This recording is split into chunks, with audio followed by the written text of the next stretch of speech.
तो आज मैं आपको एक अनोखी रहस्यमय कहानी सुनाऊंगा। अगर आप चैनल पर नए हैं तो अभी सब्सक्राइब कर ले, क्योंकि यह मेरा दूसरा नया चैनल है। तथा कहानी पूरा देखे, अंत में एक अनोखा रहस्य छुपा है। धन्यवाद। तो सुनिए। प्राचीन मिथिलांचल में सुशील नाम का एक किसान रहता था।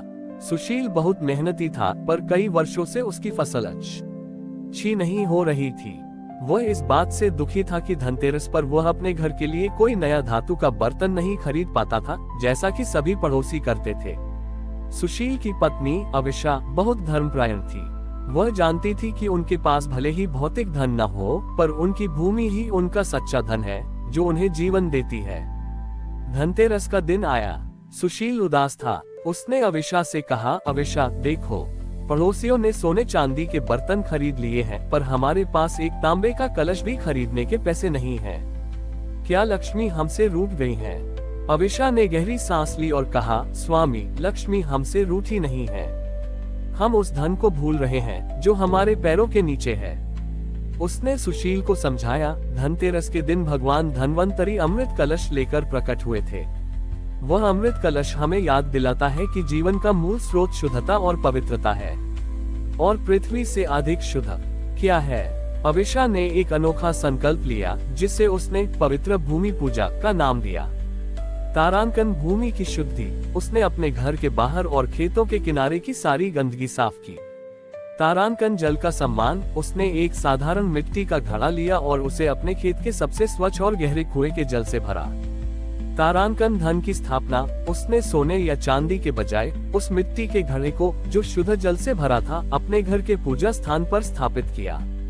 ये घड़ा ही उसका अमृत कलश था, जो जीवन देता था। उस शाम सुशील और अविशा ने धन्वंतरी और लक्ष्मी की पूजा की। अविशा ने प्रार्थना की, हे धन्वंतरी, ये मिट्टी का घड़ा, शुद्ध जल और हमारी भूमि ही हमारा सच्चा धन है। हम प्रतिज्ञा करते हैं कि हम इस भूमि धन को कभी प्रदूषित नहीं करेंगे। हम केवल मांगने नहीं आए हैं, बल्कि हम अपनी भूमि के प्रति अपने आभार को व्यक्त करने आए हैं। जब देवी लक्ष्मी और भगवान धन्वंतरी ने अविशा की सच्ची प्रार्थना सुनी, तो वे बहुत प्रसन्न हुए। देवी लक्ष्मी ने कहा, ये गृहिणी केवल धन की लालसा नहीं करती, बल्कि जीवन के मूल आधार पृथ्वी और जल का सम्मान करती है। जिस घर में भूमि की पवित्रता और प्रकृति के प्रति आभार होता है, वहाँ मेरा वास अवश्य होता है। भगवान धन्वंतरी ने आशीर्वाद दिया, ये जो मिट्टी का घड़ा है, यह अब साधारण जल से नहीं, बल्कि आरोग्य और जीवनदायिनी शक्ति से भर गया है। इस जल का उपयोग करने वाले कभी रोगग्रस्त नहीं होंगे, और तुम्हारे खेत हमेशा उपजाऊ रहेंगे, क्योंकि तुमने भूमि धन की रक्षा का संकल्प लिया है। अगले वर्ष सुशील की फसल इतनी अच्छी हुई कि उसने न केवल अपना कर्ज चुकाया, बल्कि गांव के अन्य किसानों को भी मदद की। सुशील और अविशा ने तब से हर धनतेरस पर सोने चांदी की खरीदारी के बजाय अपने घर में एक पवित्र भूमि कलश स्थापित करने की परंपरा शुरू की। सुशील के खेतों में अभूतपूर्व फसल होने के बाद गांव के अन्य किसानों को भी भूमि धन के महत्व का एहसास हुआ। वे भी धनतेरस पर मिट्टी का कलश और शुद्ध जल स्थापित करने लगे और अपनी भूमि को स्वच्छ रखने का संकल्प लेने लगे।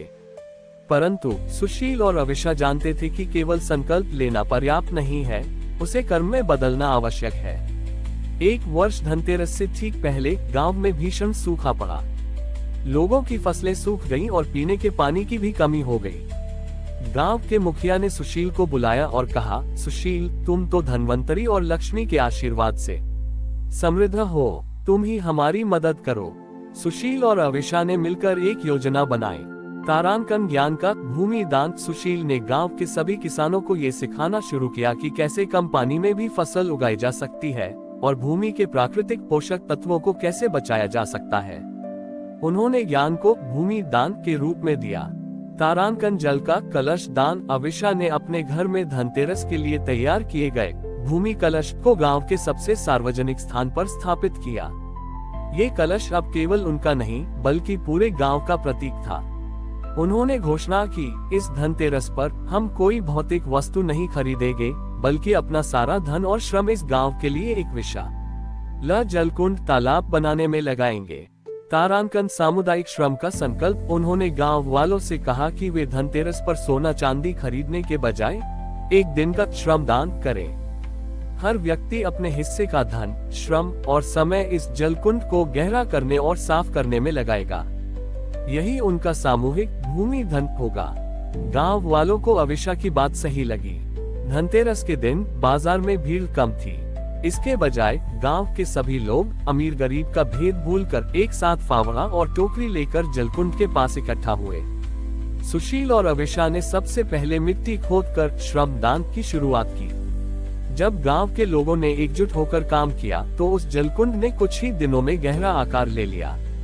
कुछ ही समय बाद बारिश हुई और जलकुंड लबालब भर गया। ये जलकुंड केवल पानी का भंडार नहीं बना, बल्कि सामुदायिक एकता और सहयोग का प्रतीक बन गया। जब देवी लक्ष्मी और भगवान धन्वंतरी ने ऊपर से ये दृश्य देखा तो वे अत्यंत प्रसन्न हुए। धन्वंतरी ने कहा, इन लोगों ने भौतिक धन से अधिक जल रूपी जीवन और सहयोग रूपी शक्ति को महत्व दिया। ये जलकुंड ही अब इनका अमृत कलश है। देवी लक्ष्मी ने आशीर्वाद दिया, जहाँ एकता, श्रम और प्रकृति के प्रति आभार है, वहाँ मेरा वास स्थायी है। ये गांव अब कभी भी विपदा से त्रस्त नहीं होगा। इस घटना के बाद धनतेरस का पर्व इस गांव में न केवल पवित्रता और प्रकृति के प्रति आभार का, बल्कि सामुदायिक सहयोग और श्रम दान का भी प्रतीक बन गया।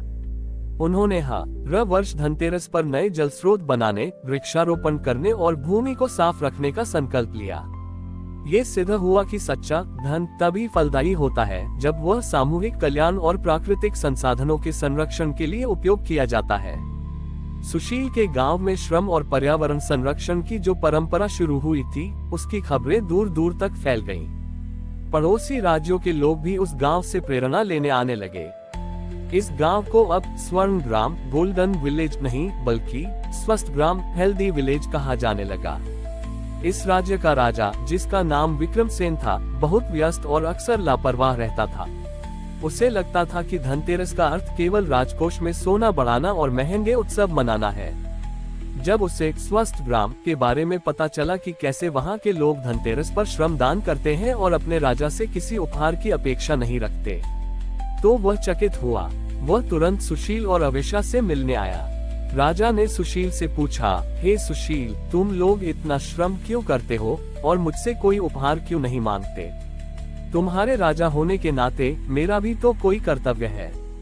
सुशील ने आदर से राजा को नमन किया और कहा, महाराज, आप पहले से ही हमें सबसे बड़ा धन दे रहे हैं। राजा ने आश्चर्य से पूछा, वह कौन सा धन है? मैंने तो आपको कोई स्वर्ण मुद्रा नहीं दी।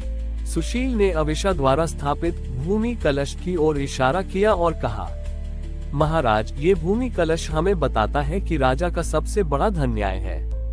आपका कर्तव्य हमें सोना देना नहीं, बल्कि यह सुनिश्चित करना है कि हम अपनी भूमि पर सुरक्षित और निडर होकर श्रम कर सकें। जब राज्य में समान अवसर और न्यायपूर्ण व्यवस्था होती है तो वही सच्चा भूमि धन बन जाता है। हमें जो कुछ भी चाहिए हम अपने परिश्रम से धरती से उगा लेंगे, बशर्ते आपका न्याय का संरक्षण हम पर बना रहे।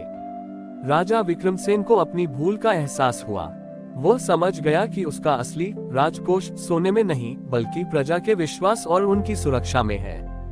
वह हमेशा अपने राजकोष की चिंता करता था, पर प्रजा के श्रम धन की सुरक्षा करना भूल गया था। उसी क्षण राजा विक्रमसेन ने धनतेरस के अवसर पर एक ऐतिहासिक घोषणा की, तारांकन न्याय घोषणा। राजा ने घोषणा की कि अब से धनतेरस पर वह अपने राजकोष से कोई आभूषण नहीं खरीदेगा, बल्कि अपने राज्य के सभी किसानों और श्रमिकों को न्याय का समय दान देगा। उसने एक विशेष न्यायिक पीठ स्थापित की जो धनतेरस से लेकर दिवाली तक केवल किसानों और श्रमिकों के भूमि तथा श्रम संबंधी विवादों का त्वरित समाधान करेगी। तारांकन राजकोष का उपयोग। राजा ने अपने राजकोष के एक बड़े हिस्से का उपयोग भूमि को उपजाऊ बनाने, सिंचाई की व्यवस्था सुधारने और सार्वजनिक स्वास्थ्य केंद्र बनाने में करने का संकल्प लिया। उसने कहा, मेरा धन अब न्याय और आरोग्य के भूमि धन में निवेश होगा। इस घटना के बाद धनतेरस का पर्व राज्य में न केवल प्रकृति के प्रति आभार और सामुदायिक श्रम का प्रतीक बना, बल्कि शासन में न्याय और राजा के कर्तव्य का भी प्रतीक बन गया। ये कहानी इस बात पर जोर देती है कि सच्चा धन अंतिम रूप से वह न्यायपूर्ण और सुरक्षित वातावरण है जो शासन प्रदान करता है, ताकि हर व्यक्ति अपनी मेहनत से समृद्ध हो सके और प्राकृतिक संसाधनों का सम्मान कर सके। हमारी और भी आध्यात्मिक एवं अनोखी कहानियां देखने के लिए हमारे चैनल पर जाएं तथा धार्मिक एवं पौराणिक अनोखी कहानियां हमारे चैनल पर है। कृपया जाके देखें तथा हमारे चैनल को सब्सक्राइब करके रखें और वीडियो लाइक जरूर करें। धन्यवाद।